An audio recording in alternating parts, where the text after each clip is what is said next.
Bonjour, mon nom est Tania Perrault. Je suis designer principal et propriétaire d'une firme de design qui s'appelle Perrault Studio. La différence entre un designer d'intérieur et un architecte, en fait, c'est que l'architecte va comme créer le squelette, la structure, le bâtiment et tous les plans pour la construction pour aider justement les différents corps de métier à réaliser l'espace. Et il va aussi s'assurer que le bâtiment il respecte les normes selon les codes du bâtiment. Et le designer d'intérieur, il vient compléter l'architecte. Donc, il va venir vraiment pousser à un autre niveau. Donc, il va agir sur l'aménagement, l'ergonomie, tous les détails des matières pour justement assurer une bonne cohérence visuelle.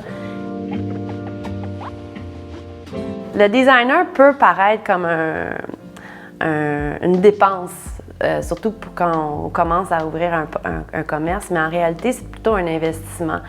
Parce qu'on est vraiment là pour encadrer le client, s'assurer que tous les détails sont pensés. Puis ça, la clientèle va le sentir là, aussitôt qu'ils vont rentrer dans un espace. Donc, c'est un bel investissement.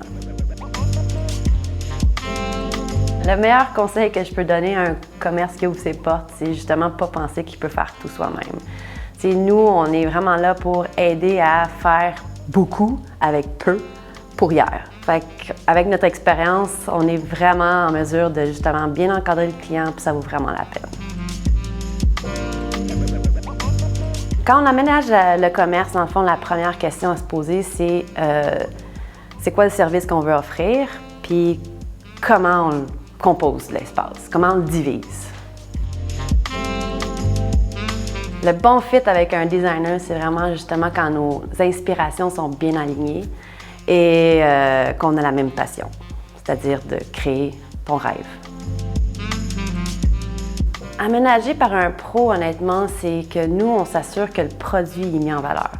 On va s'assurer que dans notre esthétisme, c'est le produit qui flash, c'est pas le design en soi. C'est sûr que ça va aider, ça va être alléchant, ça va attirer la clientèle, mais le but principal, c'est de faire des ventes, offrir un bon service. Donc, c'est ça qu'on va comme aider à réaliser.